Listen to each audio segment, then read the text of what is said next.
చేస్తున్నా అదే విధంగా ప్రశ్నిస్తున్నా. రైట్ మాట్లాడదాం. రవికుమార్ గారు, ప్రస్తుతం బొల్లం మల్లయ్య యాదవ్ గారు ఉన్నారు, బీఆర్ఎస్ మాజీ ఎమ్మెల్యే కోదాడ.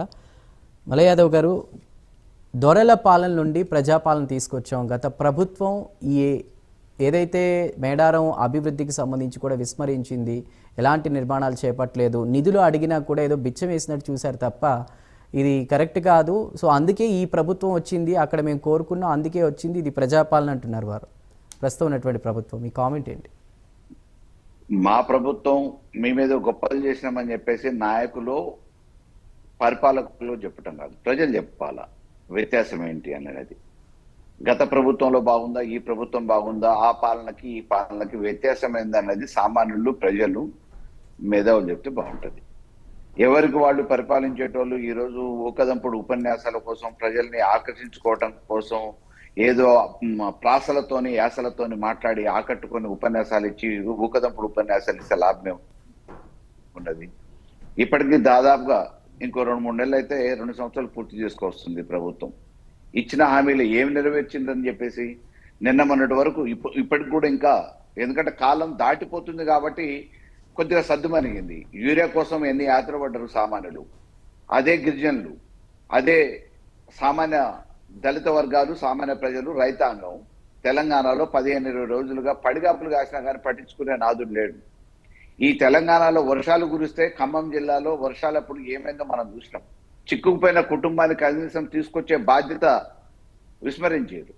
హెలికాప్టర్లు లేవు అన్నారు. ఆఖరికి చూస్తూ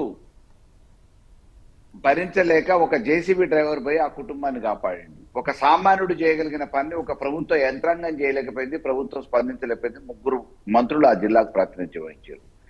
ఎక్కడ సమస్యలు అక్కడ గాలి కుదిలేసి ఈరోజు అప్పులమయమేమైందని చెప్పేసి కాలయాపన చేసి ఏం చేసినా నన్ను కోసుకొని తిన్నా కానీ ప్రయోజనం ఏం లేదు, నన్ను కోసుకొని తిన్నురు ఆఖరికి అని చెప్పేసి ఉద్యోగస్తులకు కూడా ఇచ్చిన హామీలు నెరవేర్చలేక అనేక మాయమాటలు చెప్తున్న రేవంత్ రెడ్డి గారు ఇవాళ మళ్ళా ఇంకొక మాయ చేసే ప్రయత్నం చేస్తున్నారు. ఎక్కడికక్కడ నేను ముఖ్యమంత్రిగా ఉన్నా అని చెప్పి చెప్పుకోవడానికి వేదికల మీద ప్రభుత్వ సొమ్ముతోని, ప్రభుత్వ ఖజానాతోని, ప్రజాధనాన్ని ఖర్చు పెట్టి ఉపన్యాసాలు ఇస్తున్నారు తప్ప చేస్తున్న పనులు మాత్రం ఏమి లేవు. 2500 గురించి అడిగితే ఇంతవరకు దిక్కుమొక్కు లేదు. ఆర్టీసీ బస్సు ఫ్రీ అని అంటే అందరూ కొట్లాటలు, యుద్ధాలు అవుతున్నాయి తప్ప ఇంక వేరే ప్రయోజనం ఏం లేదు. రైతాంగం ధాన్యం కొనుగోలు చేయక తాలు పేరు మీద, తూకం పేరు మీద మిల్లుల దగ్గర ఎటువంటి అన్యాయం జరుగుతుందో రైతాంగం గగ్గోలు పెడతా ఉంది. కాబట్టి యాదృచ్ఛికంగా అధికారం ఏదో మార్పిడి కోసం మార్పు అనే పేరు మీద ప్రజలు అప్పచెప్తే ఈ రోజు అప్పచెప్పిన అధికారాన్ని సద్వినియోగం చేసేది పోగా రాజకీయ విమర్శలకి, కుంభకోణాల పేరు మీద రకరకాలుగా కమిషన్లు అనేది కాలయాపన చేసే ప్రయత్నం చేస్తున్నారు తప్ప ఈ రేవంత్ రెడ్డి గారు ఇంతవరకు ఈ తెలంగాణ ప్రజానికానికి ఇచ్చిన ఏ హామీని నెరవేర్చలేకపోతున్నారు. అధికారంలో రావడానికంటే ముందు 42% రిజర్వేషన్ అని చెప్పేసి కామారెడ్డి డిక్లరేషన్ లో చెప్పారు. ఇలా పేరు మీద కాలయాపన చేస్తున్నారు. ఒకవైపు కోర్టు మొట్టికాయలు వేసింది మీరు ఎన్నికలు పెట్టాలని.